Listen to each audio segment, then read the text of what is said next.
நமஸ்காரம். 1000 நாமங்கள் 1000 கதைகள் 305வது திருநாமம் அதிருஷ்யாய நமக. பாண்டவர்கள் 12 ஆண்டுகள் வனவாசம் இருந்த காலத்தில் அவர்கள் தங்கியிருந்த குடிலுக்கு வந்த மார்க்கண்டேயர் தருமபுத்திரனுக்கு பற்பல நல் விஷயங்களை உபதேசம் செய்தார். அவற்றின் ஓர் அங்கமாக ஊழிக் காலத்தில் நடைபெற்ற சம்பவங்களையும் தருமபுத்திரனுக்கு விளக்கினார். ஊழிக்காலம் நெருங்கிய வேளையில் பூமியில் பல ஆண்டுகள் மழை இல்லாமல் போனது. நதிகளும் கடல்களும் வற்றி போயின. அதன் பின் காற்றோடு சேர்ந்து வரும் அக்னி உலகங்களை உலர்த்தியது. கொடூர வடிவம் கொண்ட பற்பல மேகங்கள் இடி மின்னலோடு வானில் எழுந்தன. அந்த மேகங்கள் பொழியும் மழையால் உலகனைத்தும் நிரம்பியது. உலகமே அந்த வெள்ளத்தால் சூழப்பட்ட நிலையில் காற்றடித்து அம்மேகங்களை கலைத்து விட்டது. உலகெங்கிலும் வெறும் பிரளய வெள்ளம் மட்டுமே காணப்பட்டது.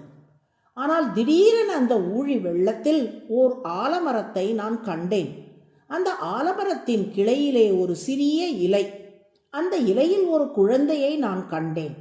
தனது தாமரை போன்ற திருக்கரத்தால் தனது தாமரை போன்ற திருவடியின் கட்டை விரலை எடுத்து தனது தாமரை போன்ற முகத்தில் உள்ள திருவாயில் வைத்தபடி அந்த குழந்தை ஆலமர இலையில் சயனித்திருந்தது. உலகமே நாசம் அடைந்து அழிந்து போன நிலையில் இந்த ஆலமரம் மட்டும் இங்கே எப்படி இருக்கிறது? இந்த குழந்தை மட்டும் ஏன் அழியவில்லை என்று நான் சிந்தித்தேன். எனது தவ வலிமையை பயன்படுத்தி அக்குழந்தை யார் என்று அறிய முயன்றேன். ஆனால் என் தவ வலிமையால் அக்குழந்தையை பற்றி அறிந்து கொள்ள முடியவில்லை. அக்குழந்தை பள்ளி கொண்டிருந்த ஆளிலை மெல்ல மெல்ல ஊழி வெள்ளத்தில் மிதந்து என்னை நோக்கி வரவே அந்த குழந்தையை நன்றாக கவனித்தேன். தாமரை போன்ற திரு கண்கள், காயாம்பூ போன்ற திருமேனி நிறம், மார்பிலே ஸ்ரீவத்சம் என்ற மறு ஆகியவற்றை உடைய அந்த குழந்தை திருமாலை போல இருக்கிறதே என்று எண்ணினேன்.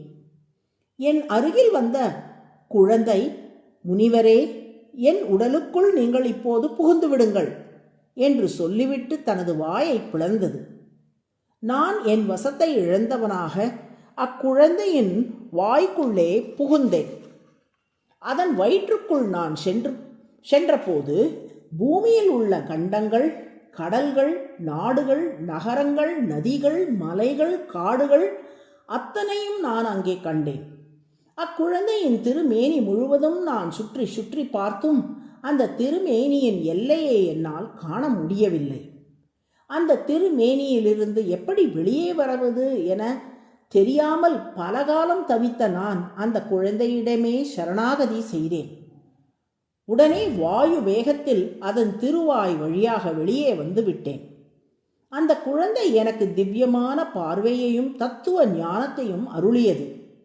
அதன் விளைவாக அவர் திருமாலின் அவதாரமான ஆலிலை கண்ணன் என்பதையும் ஊழிக்காலத்தில் உயிர்களையும் உலகங்களையும் உண்டு தன் வயிற்றில் வைத்து காக்க அவதரித்தவர் என்பதையும் உணர்ந்தேன்.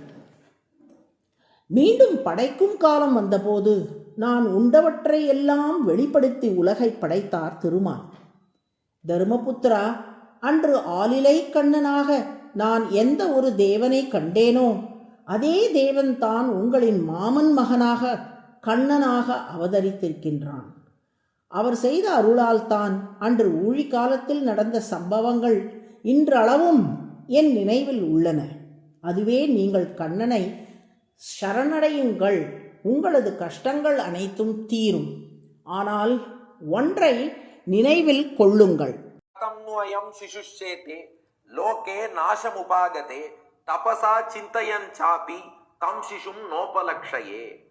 என் தவ வலிமையால் எத்தனை முயற்சிகளை நான் செய்த போதும் அந்த ஆலிலை கண்ணனை அறிய முடியவில்லை. அவனை சரணடைந்த போது தான் அவன் அருளால் அவனை அறிந்து கொண்டேன். இதுவே மார்க்கண்டேயர் செய்த உபதேசமாகும். இதில் சொல்லப்பட்டபடி சாதாரண மனிதர்களாலோ அல்லது மார்க்கண்டேயர் போன்ற தவம் மிக்கவர்களாலோ கூட அறிய முடியாத மேன்மை பெற்றவராக திருமால் திகழ்வதால் அவர் அதிருஷ்ய என்று அழைக்கப்படுகிறார். திருஷ்ய என்றால் அறியப்படுபவர் என்று பொருள். அதிருஷ்ய என்றால் அறிவதற்கு அரியவர் என்று பொருள். அதுவே சகஸ்ரநாமத்தின் 305வது திருநாமம். அதிருஷ்யாய நமக என்று தினமும் சொல்லி வரும் அன்பர்களுக்கு அறியாததை அறிவிக்கும் குருவாக திருமால் இருந்து நல்லறிவை அருள்வார். நாராயண நாராயண.